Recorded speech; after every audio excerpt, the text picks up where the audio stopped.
अस्सलाम वालेकुम दोस्तों, मेरा नाम है जुनैद शाहिद। आज के इस वीडियो ट्यूटोरियल में हम बात करेंगे SQL की। तो SQL में हमारे पास मल्टीपल ड्राइव लैंग्वेजेस हैं डेटाबेसेस के लिए। तो उन पे ग्रिप करने से पहले हमें जो बेसिक स्ट्रक्चरल SQL है उसके बारे में पता होना चाहिए।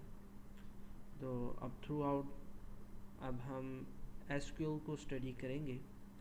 तो उसके लिए सबसे पहले आपने इंस्टॉल करना है XAMPP। ये यूज़ होता है MySQL और MySQL के लिए, लेकिन चूँकि हम SQL की स्ट्रक्चर अप्रोच को स्टडी करेंगे तो हमें कोई भी ऐसा प्लेटफॉर्म मिल जाए जहाँ पे SQL सपोर्टेड हो, वो हमारे लिए इनफ होगा। आप इसको इंस्टॉल कर लें, जो भी आपका ऑपरेटिंग सिस्टम है। मेरा विंडोज़ है तो मैंने इसको इंस्टॉल कर लिया। उसके बाद मैं इसको यहाँ पे सर्च करता हूँ XAMPP के, यहाँ पे फाउंड नहीं है। मैं इसको एक्टिवेट करता हूँ। मेरे पास चूँकि XAMPP इंस्टॉल नहीं है, मैंने इसको डाउनलोड तो कर लिया था लेकिन मैंने इसको इंस्टॉल नहीं किया। तो हम इसकी इंस्टॉलेशन भी देख लेते हैं। आपने सिंपली ये चेक करते जाना है और आप देखेंगे यहाँ पे आपको MySQL के ऑप्शन दे रहे हैं। लेकिन क्योंकि MySQL भी SQL से ड्राइव है तो हम वहाँ पे SQL के जो बेसिक ऑपरेशन हैं वो परफॉर्म कर सकते हैं। ओके, और आप इसको नेक्स्ट कर दें और अब ये इंस्टॉल हो जाएगा। जैसे ही ये इंस्टॉलेशन इसकी कंप्लीट होगी तो आपके पास यहाँ पे एक फायरवॉल का एक मैसेज नोटिफिकेशन आएगा। तो आपने इन दोनों को चेक कर लेना है। इसका मकसद ये होता है कि अगर आपके कोड में या एग्ज़ाम को किसी भी टाइम इंटरनेट की ज़रूरत पड़ेगी तो आप उसको एक्सेस अवेलेबल करेंगे कि नहीं करेंगे, और आपने कर देना अलाउ एक्सेस। और इसके बाद आपका इंस्टॉलेशन प्रोसेस दोबारा से कंटिन्यू हो जाएगा।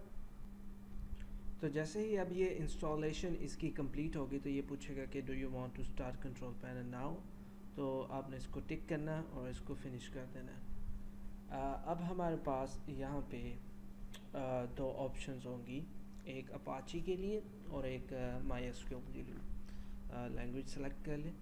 तो अपाची हमें प्रोवाइड करेगा सर्वर साइड कोड को एग्जीक्यूट करने के लिए, लेकिन हम क्योंकि SQL पे काम करें और SQL जो है वो स्ट्रक्चर क्वेरी लैंग्वेज है, तो क्वेरी के लिए हमें सिर्फ़ और सिर्फ MySQL चाहिए, जहाँ पे हम बेसिक स्ट्रक्चर क्वेरीज़ को परफॉर्म करेंगे और SQL को लर्न करेंगे।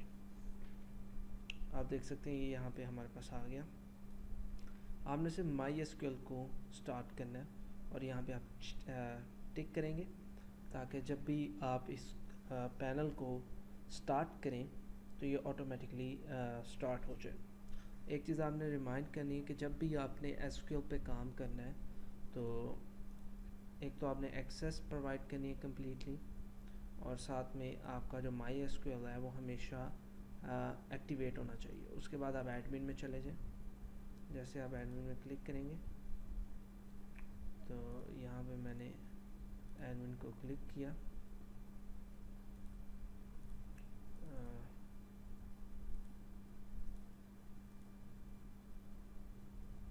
तो ये एडमिन ओपन नहीं करा, इसलिए हम इसको फोर्सफुली यहाँ पे खुद ही ओपन कर लेते हैं।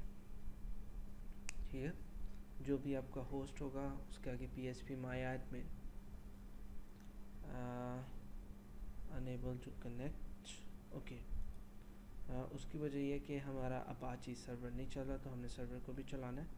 तो अब हम इसको रिफ़्रेश करते हैं। तो होप सो ये प्रॉब्लम अब फेस नहीं होगी। यहाँ पे everything is working fine. Okay, Apache run हो रहा है अभी, ये एग्जीक्यूट नहीं हुआ, स्टार्ट हुआ। ओके, ये रन हो गया। तो आप देख सकते हैं इस पेज का नेम चेंज हो गया और ये पेज हमारे सामने अपीयर हो गया। अब हमने इन सिंपल क्या करना है, ये हमारा सर्वर है जो हमें डाटाबेस की फंक्शनैलिटी को प्रोवाइड करेगा, और हम यहाँ पे डाटाबेस को क्रिएट करेंगे इन अपकमिंग वीडियो ट्यूटोरियल। अल्लाह हाफिज़।